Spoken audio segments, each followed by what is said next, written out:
Next question आपका है ecosystem restoration से रिलेटेड। तो इकोलॉजिकल रिस्टोरेशन, इकोसिस्टम रिस्टोरेशन की बात जब भी हम करते हैं तो सबसे महत्वपूर्ण चीज़ ये आ जाती है कि आपको ये पता होना चाहिए कि आप क्या चीज़ रिस्टोर करना चाहते हैं। सो इसमें जो है जब भी हम रिस्टोरेशन शब्द यूज़ करते हैं तो इकोलॉजिकल रिस्टोरेशन में हम जो है इकोसिस्टम का इंटीग्रिटी जो है वो आपका रिस्टोर किया जाता है। ये अपने आप में एक बहुत बड़ी टर्म है। इसमें स्पेशली कंपोजिशन भी आ जाता है, इकोसिस्टम के फंक्शन भी आ जाते हैं, या जो स्पेसिफिक एट्रीब्यूट्स जो हम रिस्टोर करना चाहते हैं वो भी इसमें सम्मिलित होते हैं, इंक्लूड हो जाते हैं। तो अपने आप में ये एक बहुत बड़ा टर्म है। इसीलिए जब भी हम बात करते हैं कि इकोलॉजिकल रिस्टोरेशन में हम क्या रिस्टोर करते हैं तो कह दिया जाता है कि इकोसिस्टम इंटीग्रिटी जो है उसको रिस्टोर किया जाता है। बट अपने आप में जो है इंटीग्रिटी एक बहुत बड़ी टर्म है। इकोलॉजिकल रिस्टोरेशन से आजकल काफ़ी क्वेश्चन आ रहे हैं। अगर हम एनटीए की बात करते हैं तो एनटीए जो है हर क्वेश्चन पेपर में एक क्वेश्चन जो है इस प्रकार का दे रहा है जो इकोलॉजिकल रिस्टोरेशन से रिलेटेड है। चाहे डेफिनेशन की बात करें, चाहे हम ये बात करें कि जो एक रिस्टोर्ड इकोसिस्टम है उसमें रेफरेंस इकोसिस्टम का क्या रोल है, कैसे उसको डिसाइड करते हैं, ये कितने प्रकार के जो है कंटामिनेशन डिग्रेडेशन हो सकते हैं, कितने प्रकार से आप उसे रिस्टोर कर सकते हैं, और एक रिस्टोर्ड इकोसिस्टम के क्या बेसिक कैरेक्टर होने चाहिए, या फिर जो है आपका जो इकोसिस्टम है जब आप उसे रिस्टोर करना चाहते हैं तो जब आप ऑब्जेक्टिव टारगेट सेट करते हैं तो वो किस प्रकार से हम सेट करते हैं। ये जो है कुछ बेसिक से हमारे टॉपिक्स हैं जो हमें इकोलॉजिकल रिस्टोरेशन के लिए याद कर लेने चाहिए, क्योंकि इनके आसपास ही क्वेश्चन आपको देखने को मिलेगा। Nitrogen fixation. नाइट्रोजन फिक्सेशन जो है आपका बेसिकली जब बायोजियोकेमिकल साइकिल की हम बात करते हैं तो नाइट्रोजन साइकिल पे सबसे ज़्यादा क्वेश्चन अभी तक आए हैं। चाहे आप जो है यूजीसी की बात कर लीजिए, चाहे सीबीएसई की बात कर लीजिए, और अब जो है एनटीए भी जो है आपका नाइट्रोजन साइकिल पे क्वेश्चन दे रहा है। तो सबसे पहले तो nitrogen cycle, nitrification, nitrogen fixation जो है इन सब पे हमें थोड़ा सा ध्यान देना चाहिए। फिर जो है जो बायोलॉजिकल नाइट्रोजन फिक्सेशन है उसमें फ्री लिविंग बैक्टीरिया के नाम हमें याद होने चाहिए, एरोबिक के, एनारोबिक के, फिर एसोसिएटिव बैक्टीरिया, और आपके सिम्बायोटिक एसोसिएशन में जो है किस तरीके से आपके बैक्टीरिया काम करते हैं, प्रोसीजर क्या है जब हम सिम्बायोटिक नाइट्रोजन फिक्सेशन की बात करते हैं या एसोसिएटिव नाइट्रोजन फिक्सेशन की बात करते हैं, एंड कौन से एंजाइम इसमें इन्वॉल्व हैं, कौन कौन से जीन्स जो हैं इन्वॉल्व हैं, किस प्रकार की सिचुएशन चाहिए नाइट्रोजन फिक्सेशन के लिए, और जो है आपका लिस्ट जो है बैक्टीरिया की वो आपको याद होनी चाहिए। रोटीफर जो है बेसिकली ये फ्रेश वाटर में मिलते हैं और ये इकोलॉजिकल इंडिकेटर हैं। ये बेसिकली आपके वाटर की क्वालिटी को इंडिकेट करते हैं, क्योंकि रोटीफर जो है ये फ्रेश वाटर में मिलते हैं, ऐसे पानी में मिलते हैं जहाँ पे ऑक्सीजन इनफ होता है। तो जो है रोटीफर आपका इसका सही आंसर है। ये आपके नाइट्रोजन फिक्सेशन में काम नहीं आता है। अगला क्वेश्चन है कि आपका फॉरेस्ट का classification under the Indian forest act 1927। देखिए 1927 अब फ्रीडम से पहले का ये एक्ट है फॉरेस्ट का। उसके बाद में काफ़ी सारे आफ्टर फ्रीडम एक्ट बनाए गए, और इसमें जो है आपके फॉरेस्ट को 3 बेसिक कैटेगरी में डिवाइड किया गया था: प्रोटेक्टेड फॉरेस्ट, रिजर्व फॉरेस्ट और आपका विलेज फॉरेस्ट। जब भी हम प्रोडक्टिविटी की बात करते हैं तो किसी भी इकोसिस्टम में प्रोडक्टिविटी को सबसे पहले हम प्राइमरी प्रोडक्टिविटी और सेकेंडरी प्रोडक्टिविटी इस तरीके से डिवाइड करते हैं। तो प्राइमरी प्रोडक्टिविटी की जब भी बात करते हैं तो हमारे माइंड में सबसे पहले आता है आपके प्लांट्स। प्रोड्यूसर के लेवल पे जो प्रोडक्टिविटी होती है उसको प्राइमरी प्रोडक्टिविटी कहते हैं। फिर प्राइमरी प्रोडक्टिविटी को भी हम 2 हिस्सों में डिवाइड करते हैं, 2 पार्ट में डिवाइड करते हैं: ग्रोस प्राइमरी प्रोडक्टिविटी और net primary productivity. Gross primary productivity basically हम इस प्रकार से डिफाइन करते हैं कि जब प्लांट जो है वो सन की लाइट से को कैप्चर करके उसको कन्वर्ट करते हैं ग्लूकोज में, तो वो जितना एनर्जी कन्वर्ट करते हैं वो सारा आपका ग्रोस प्राइमरी प्रोडक्टिविटी होता है, परंतु वो सारा का सारा जो एनर्जी है वो आगे ट्रांसफ़र नहीं होता है, क्योंकि उसका एक हिस्सा जो है रेस्पिरेशन में या प्लांट के मेंटेनेंस में खर्च हो जाता है। तो जब भी आप बात करेंगे नेट प्राइमरी प्रोडक्टिविटी की, तो नेट प्राइमरी प्रोडक्टिविटी होता है gross primary productivity minus respiration. अब ये जो नेट प्राइमरी प्रोडक्टिविटी है यही आगे के ट्रॉफिक लेवल पे ट्रांसफ़र होता है। ट्रॉफिक लेवल क्या होते हैं आपके और किस तरीके से एनर्जी ट्रांसफ़र होती है, एनर्जी ट्रांसफ़र के मॉडल कितने हैं, आपका फूड चेन क्या होती है, फूड वेब क्या होती है, इस प्रकार के क्वेश्चन हमें देखने को मिलते रहते हैं। और जब भी हम फोटोसिंथेसिस की बात करते हैं तो वो किस प्रकार से प्लांट जो है आपके सन की लाइट को कैप्चर करते हैं, कितना उसमें फोटोसिंथेटिक एक्टिव रेडिएशन होता है, और आपका अल्टीमेटली जब एनर्जी ट्रांसफ़र होती है तो कौन सा लॉ उसमें जो है अप्लाई होता है। छोटे छोटे क्वेश्चन हैं जो आजकल काफ़ी पॉपुलर हैं, और इस प्रकार के क्वेश्चन जो है एनटीए आपको जो है एग्ज़ाम में दे रहा है। तो बेसिकली प्राइमरी प्रोडक्टिविटी को जो हमने बताया कि आपने दो भागों में डिवाइड किया है, gross primary productivity, net primary productivity. तो ग्रोस प्राइमरी प्रोडक्टिविटी क्या है? Photosynthetic fixation rate of atmospheric carbon dioxide. तो ये इसका सही आंसर है। जब भी फोटोसिंथेसिस की हम बात करते हैं तो फोटोसिंथेसिस में आपका जो है एंट्रोपी जो है वो डिक्रीज होता है। तो सबसे पहले तो आपके माइंड में यही क्लियर हो जाना चाहिए कि एंट्रोपी क्या होता है। एंट्रोपी जो है आपका डिग्री ऑफ रैंडमनेस, यानी कि जितनी ज़्यादा रैंडमनेस है उतना ही ज़्यादा आपका एंट्रोपी होगा। फोटोसिंथेटिक प्रोसेस में क्या होता है, फोटोसिंथेसिस प्रोसेस में क्या होता है, बेसिकली जो प्लांट है, प्लांट आपके रैंडम चीज़ों से जो है आपका एक वेल स्ट्रक्चर वाला कंपाउंड बनाते हैं ग्लूकोज। जैसे कि प्लांट जो है सन की लाइट को कैप्चर करते हैं, न्यूट्रिएंट लेते हैं, ठीक है बच्चों, वाटर लेते हैं, CO2 लेते हैं, और इसकी हेल्प से जो है आपका एक वेल स्ट्रक्चर्ड कंपाउंड बनाते हैं। तो पहले फोटोसिंथेसिस की जब प्रोसेस स्टार्ट होता है तो प्रोसेस बहुत ही रैंडमली स्टार्ट होता है, और अल्टीमेटली एक जो है आपका वेल स्ट्रक्चर्ड वाला कंपाउंड बनता है। तो यहाँ पे आप देख रहे हैं कि रैंडमनेस जो है वो डिक्रीज हो जाती है। रैंडमनेस अगर डिक्रीज हो जाती है तो आपकी एंट्रोपी भी डिक्रीज हो जाती है। तो इस तरीके से इस क्वेश्चन का सही आंसर है decrease in entropy. Altruism, altruism से आप क्या समझते हैं? इसको साधारण भाषा में आप इस तरीके से समझिए कि हमारे माता पिता जो हैं, हमारे पेरेंट्स जो हैं, हमारे लिए कितना जो है सेक्रीफाई करते हैं। जैसे कि वो अपने आप की चीज़ों में कटौती करते हैं, अपनी ज़रूरत के सामान को वो नहीं खरीदते हैं, और आपके लिए जो है सामान वो लेके आते हैं, आपकी ज़रूरत जो है आप वो पूरा करते हैं। इसी तरीके से जो है इकोलॉजी में बेसिकली हम देखते हैं कि कई बार जो है पेरेंट्स जो हैं अपने जो ऑफस्प्रिंग है उनकी केयर कर इस जब केयर कर रहे होते हैं तो अपने आप को सेक्रीफाई कर रहे होते हैं। ठीक है, तो इस तरीके से इसको आसानी से समझा जा सकता है कि आपका जो बेसिकली अपनी फिटनेस को वो रिड्यूस करके अपने ऑफस्प्रिंग के लिए बेहतर करना चाहते हैं, ये प्रोसेस कहलाता है एल्ट्रुइज्म। आजकल हम देख रहे हैं कि हैबिटेट फ्रेगमेंटेशन का कॉन्सेप्ट काफ़ी पॉपुलर है। तो हैबिटेट फ्रेगमेंटेशन का मतलब क्या है? इसका मतलब ये है कि एक बड़ा हैबिटेट जो एक सिंगल पीस में था वो धीरे धीरे डिफरेंट डिफरेंट एक्टिविटी की वजह से हम छोटे छोटे उसको पीसेस में डिवाइड कर देते हैं। आप एग्जांपल ले सकते हैं कि जैसे कि आपका जो है एक फॉरेस्ट है, उस फॉरेस्ट के बीच में से आपने रेलवे ट्रैक निकाल दिया, कैनल निकाल दिया, हाईवे निकाल दिया, और इसकी वजह से आपका जो फॉरेस्ट है वो दो हिस्सों में या इससे ज़्यादा हिस्सों में डिवाइड हो जाता है। तो उसमें अब क्या होगा, एज बढ़ जाएंगे। जब एज बढ़ जाएंगे तो बेसिकली आपका जो एक पर्टिकुलर इकोसिस्टम था उसके जो फंक्शंस हैं, उसको फंक्शनल एक्टिविटी है वो कम हो जाती है। क्योंकि जैसे ही एजेस बढ़ेंगे, पैचेस बढ़ेंगे, तो उसका जो ओवरऑल फंक्शनल एक्टिविटी है वो रिड्यूस हो जाती है।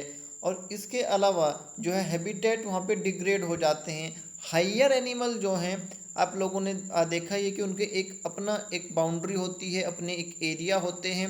अगर आप उनको एक बड़े एरिया को डिवाइड कर दोगे तो जो आपका हायर एनिमल्स हैं उनके एरिया भी कम हो जाता है, और उनका एरिया जब कम हो जाता है तो वो दूसरे के एरिया में इन्वेड करते हैं, और इससे कि जो है इंटर स्पेसिफिक कंपटीशन जो है इंक्रीज़ हो जाता है।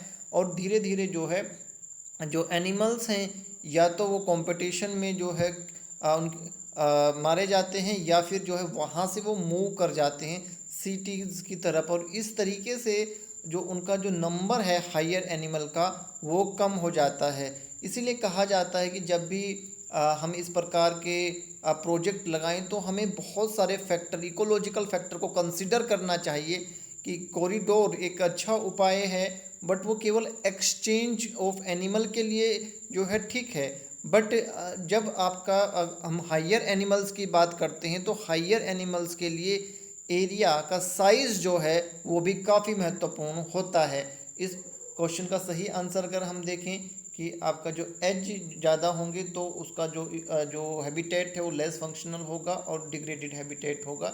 ए एंड सी ओनली इसका सही आंसर है। हमने पिछली वीडियो में भी आपको बताया था कि इकोलॉजिकल सक्सेशन जो है वो आजकल काफ़ी एक इम्पोर्टेंट टॉपिक बन के उभरा है। काफ़ी क्वेश्चन जो है आजकल एनटीए जो है इकोलॉजिकल सक्सेशन पे कर रहा है। बट अगर हम पैटर्न देखें तो पैटर्न जो है आपका लगभग सेम सा ही है। इस टॉपिक को लेके यूजीसी ने भी काफ़ी क्वेश्चन किए हैं, सीबीएसई ने भी काफ़ी क्वेश्चन किए हैं, और एनटीए भी जो है काफ़ी क्वेश्चन इस पर कर रहा है।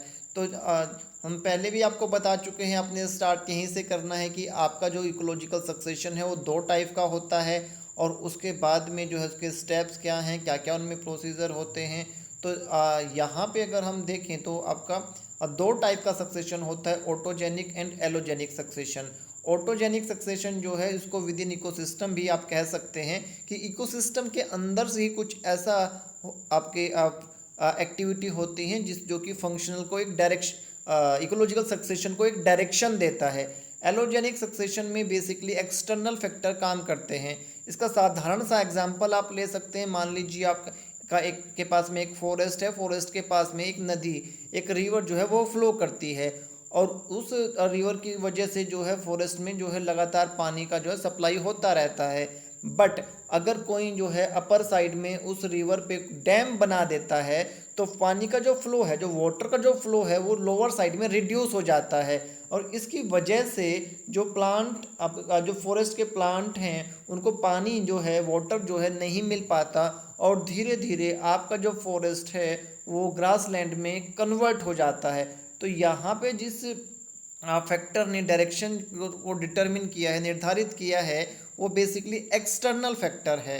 तो इस प्रकार जब एक्सटर्नल फैक्टर काम करते हैं तो उसको एलोजेनिक सक्सेशन कहा जाता है। इस टाइप का एक क्वेश्चन पहले भी हमने डिस्कस किया था कि मैक्सिमम लिटर फॉल कहाँ मिलता है। तो बेसिकली लिटर फॉल का एक्यूमुलेशन जो है वो निर्भर करता है माइक्रोबियल एक्टिविटी पे। जब माइक्रोबियल एक्टिविटी जो है, माइक्रो ऑर्गेनिज्म की जो एक्टिविटी जो है कम होती है तो वहाँ पे डिग्रेडेशन रेट भी कम हो जाता है, और डिग्रेडेशन रेट कम होने की वजह से डेड ऑर्गेनिक मटेरियल जो है धीरे धीरे एक्यूमुलेट होना स्टार्ट हो जाता है।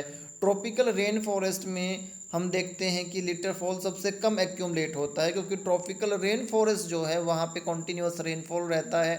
टेम्परेचर जो है अब वहाँ पे near about 30 degree Celsius through out year रहता है। तो माइक्रोबियल जो एक्टिविटी है वो बहुत हाई होती है। तो जैसे ही लिटर फॉल होता है वो तुरंत डिग्रेड हो जाता है और प्लांट उसको अपटेक कर लेते हैं, या वो लीच आउट हो जाता है। बट कुछ ऐसे एरिया जहाँ पे टेम्परेचर बड़ा वेरी कर रहा होता है, लो टेम्परेचर है, प्रेसिपिटेशन लो है, तो ऐसे एरिया में जो है माइक्रोबियल एक्टिविटी बड़ी कम हो जाती है, और माइक्रोबियल एक्टिविटी कम होने की वजह से जो आपका लिटल फॉल है वो धीरे धीरे एक्यूमुलेट होता रहता है उस एरिया में।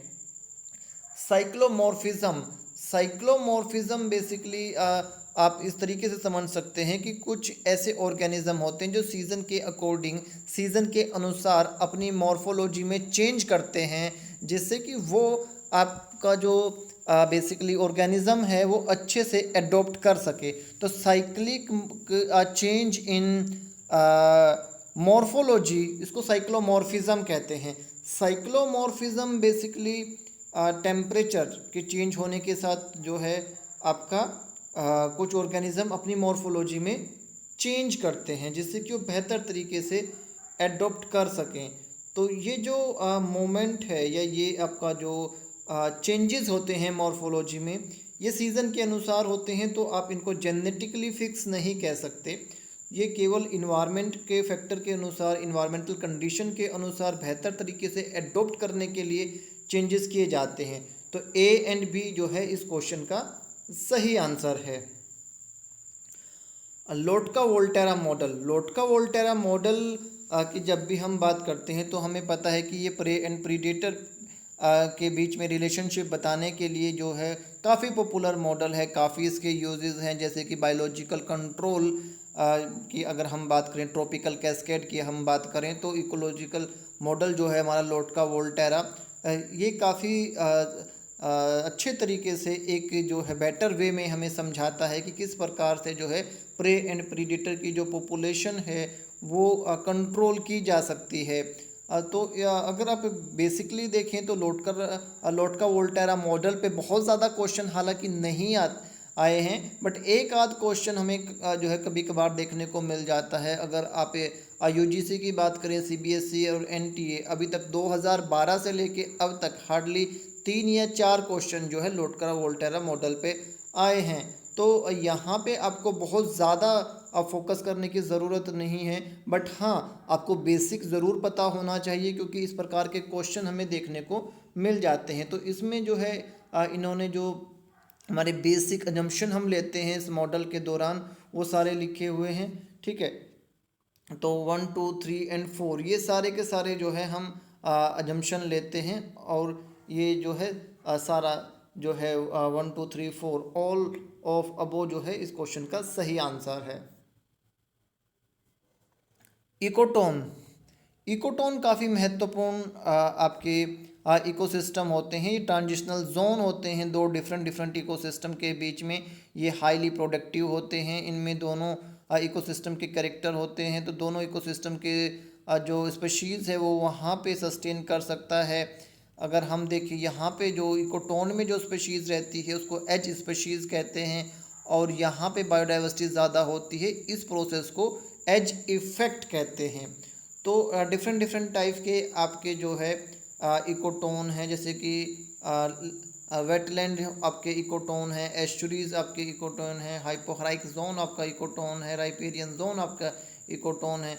तो इकोटोन पे अगर हम देखें ये काफ़ी अच्छा टॉपिक है और इस पे काफ़ी क्वेश्चन हमें देखने को मिलते हैं। तो लगभग जो 450 के करीब क्वेश्चन अभी तक इन्वायरमेंटल बायोलॉजी में आए हैं 2012 से लेके 2022 तक, तो उसमें आप देखेंगे कि लगभग 10 क्वेश्चन जो है वो केवल इकोटोन से रिलेटेड हैं। तो यहीं से आप जो है इस टॉपिक का इम्पोर्टेंस समझ सकते हैं। तो सबसे पहले इकोसिस्टम की डेफिनेशन आपने अच्छे से देख लेनी है, उसके एग्जाम्पल आपने देख लेने हैं, और उम्मीद कर सकते हो आपकी इकोटोन के आसपास जो है आपको क्वेश्चन देखने को मिल सकता है। ये हाईली प्रोडक्टिव एरिया है एस्चुरीज की अगर हम बात करें, और ये एक इकोटोन है बिटवीन फ्रेश वाटर एंड आपका ओशनिक वाटर। निश, निश भी काफ़ी इम्पोर्टेंट एक टॉपिक है आपके इन्वायरमेंटल बायोलॉजी में। तो सबसे पहले निश टर्म किसने कॉइन किया और कुछ महत्वपूर्ण डेफिनेशन इसकी क्या हैं। 2 प्रकार के आपके निश होते हैं, फंडामेंटल निश और रियलाइज्ड निश। आपका फंडामेंटल निश जो है वो बेसिकली आइडल कंडीशन में मिलता है। रियलाइज्ड निश जो है बेसिकली जो जिस निश में एक ऑर्गेनिज्म रहता है वो रियलाइज्ड निश ही होता है। इसके अलावा जो है कुछ स्पीशीज़ ऐसी हैं जिनका ब्रॉड निश होता है, कुछ ऐसी स्पीशीज़ है जिनका नैरो निश होता है। निश काफ़ी महत्वपूर्ण होते हैं क्योंकि जब भी हम बात करते हैं निश की तो हम कॉम्पिटिटिव एक्सक्लूजन की बात भी ज़रूर करते हैं।